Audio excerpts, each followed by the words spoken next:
Hi, how are you doing? Good. How are you? Doing great, thanks. I'm excited to chat with you today about your upcoming movie, The Voyeurs. Could you describe your character and tell us what was challenging for you on this project? Um, so Seb is an artist. He works primarily as a photographer, shoots fashion models, um, and he crosses the line a bit. He's often sleeping with models and puts them in uncomfortable situations. So that was a challenge for me to try and figure out why he does that, Yeah, and work out what his logic is to allow himself to do such things and sleep well at night, yeah, and to kind of try and access that mindset and get into it. I'm not saying I condone it, but to try and think about what would make someone behave in that way, in a guilt-free yeah, way. Mm. yeah. And the first thought that came in my mind while watching this movie is that we can make a parallel with social media. Today it's so easy to stalk someone, and we're not already thinking about the fact that people show us what they want to show us, what they want us to see. Does this whole experience on the voyeurs has somehow changed your relationship with social media or the way you see them using them? I think for me, part of the reason I did the film is because the script spoke to me about how I already felt about social media. Yeah, And I think a lot of people already know that what they're looking at isn't real, that they're looking at a filtered version of someone's life. But we subscribe to it anyway, and I'm guilty of that too. And I think social media can be useful for lots of things. It can keep people connected. It can help maintain friendships at long distance.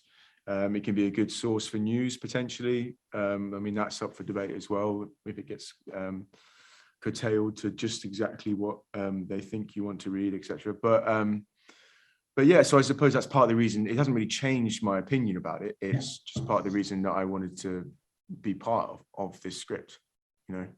yeah, yeah. What I like the most about the movie, it might sound silly, but it's all, the details. Like people are working at an optician's office, being a photographer, and the scenes with the egg that represents an eye. I Mm. think it's just so cool. And what did you like the most about the movie? Well, thank you. First of all, I'm glad you liked those little touches. Not that they were down to me; they were down to Michael, the director and writer. But I liked the twists and turns of the plot.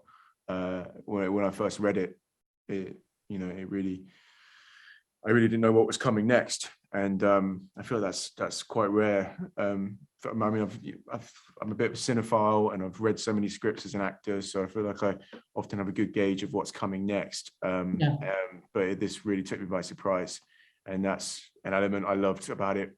So plot would be my answer, and that would be an element I loved about it from day one, and then also watching the finished product. Did it surprise wow. you? Yeah, yeah, a lot. Yeah. It was really good. Okay, well, thank you for this chat. Perhaps the last question, I'm asking this one to every guest I have the pleasure to have on my show. Okay. If you could interview yourself, what question would you ask? Something you actually really want to share with people? Mm. Do I have to answer the question after I've asked it? Not if you don't want to. Mm. Um, mm. What makes you tick? That's it. And I'm not going to answer. Okay, fine with me. All right, thank you so much for your time. It was a great chat. Thank you. Have a great day. Bye bye. You too, man.